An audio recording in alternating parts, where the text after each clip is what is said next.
Not like I'm talking to anybody over there. All the Sunrisers coaches end up just being really helpful with information over the years to me.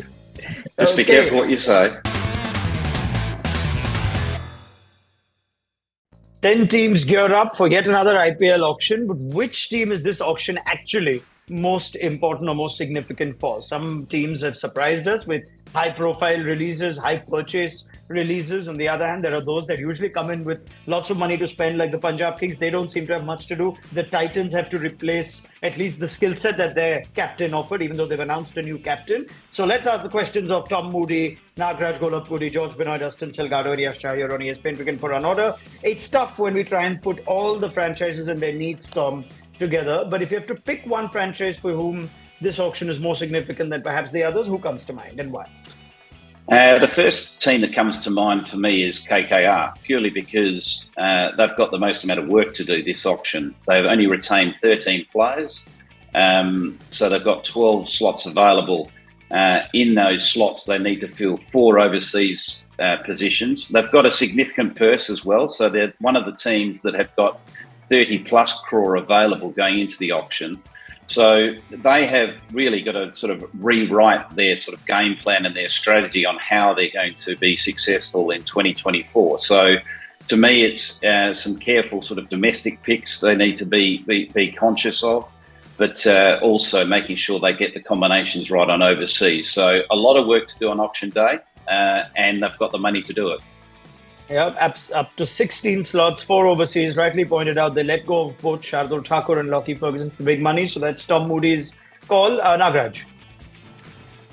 For me, defending champions Gujarat Titans, 38.15 crores. They need to find first a replacement for Hardik Pandya. You're not going to find a like for like to begin with. Then they've also struggled with an Indian batter or a finisher at one. Okay, Rashid is there, but they still need someone. Also, KW is not a first pick straight away. Unlike in the past, his injuries, etc., they will keep him as a mentor. So they also look for a batter, a top order batter, and that's where I just. Yeah.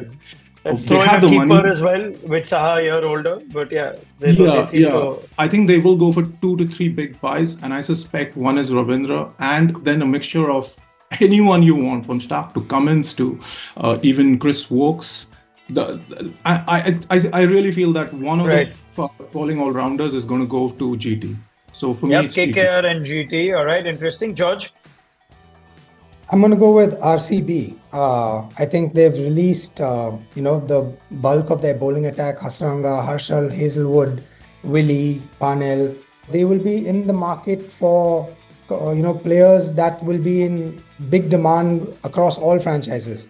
And they have about 23 crore left. I know they traded in Cameron Green, but I don't think Cameron Green's bowling is going to make that much of a difference in the IPL. So they're going to have to work hard to put together a bowling attack. And it's always been a problem with RCB. So I think they'd have to crack it at this auction. They don't have the biggest purse, and a lot of the players that they want will be in big demand. Yeah, just to be different, I'll say Sunrisers, just because they finished 10th last season. So clearly they have work to do. I know they haven't released that many players, but they still have a biggish purse. And while they may not need to buy a lot of players, I think even if it's just those 2 or 3 big buys they're making, they have to do something to improve on their form from last season. So they really need to sit down and decide who are the couple of big names that they go for to change their fortunes this season. Let's go to Yash Jha. Yash. I'll give you a fifth then. Delhi Capitals, because I feel like there are quite a few what ifs. I'll be honest, my first answer would have been KKR, but now I want to just add to this mix. Delhi, because the what if. What if Pant isn't, whether he plays at all, and even if he plays, is he fit to keep? Then you look through in Warner and Marsh, good, but then anything happens there's pretty much no other batter. Prithvi Shaw, you're hoping returns. The batting resources are thin in that team. Pant, as I said, they don't have a finisher, having released Robman Powell.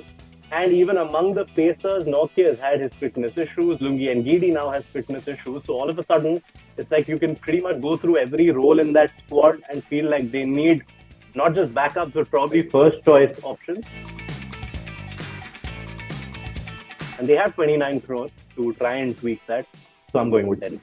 I'm not going to give one of my own because it's covered here, Tom. But I wonder if, after everything you've heard, in addition to KKR, if there is another franchise that you think has the most amount of work, because we could possibly predict then that two franchises will have a lot of war bidding, and that's where the auction goes crazy, when you have two franchises that are desperate to fill the similar sort of holes.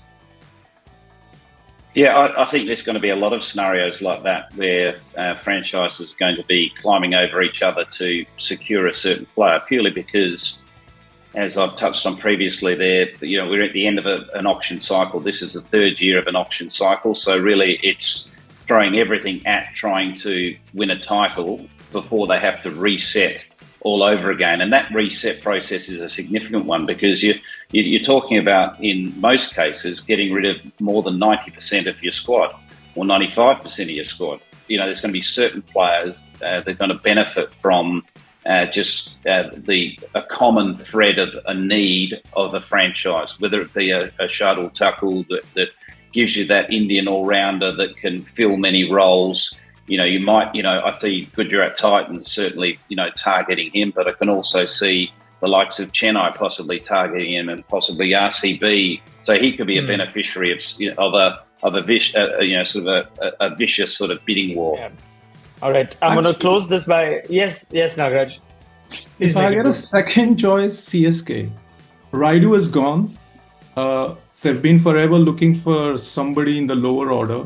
Ben Stokes is gone. So, and Dhoni is forever on crutches. So,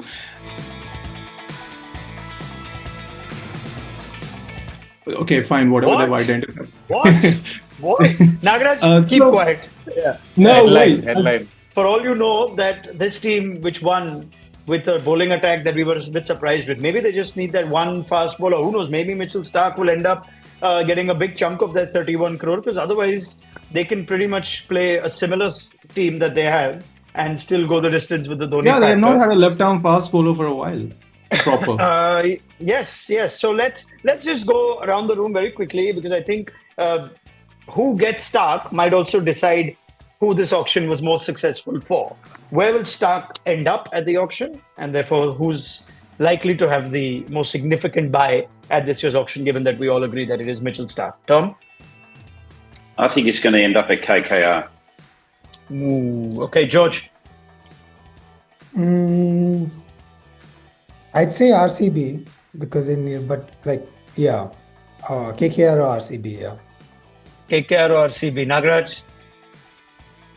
GT. Okay. GT or CSK? GT or CSK? Okay. No, there are too many names coming. I want one. I want to GT. in a certain jersey. I need to imagine him. All right. Yash? RCB. Starc in RCB. That we can already imagine. We've already seen that. Yes, Dustin? Yeah, I'm also going KKR. I'm going to say Starc in Sunrisers colours. That should be not like I'm talking to anybody over there. All the Sunrisers coaches end up just being really helpful with information over the years to me. Just be careful what you say. Okay, thank you very much to Tom Moody, Nagaraj, George, Dustin, and Yash. The auction is almost here.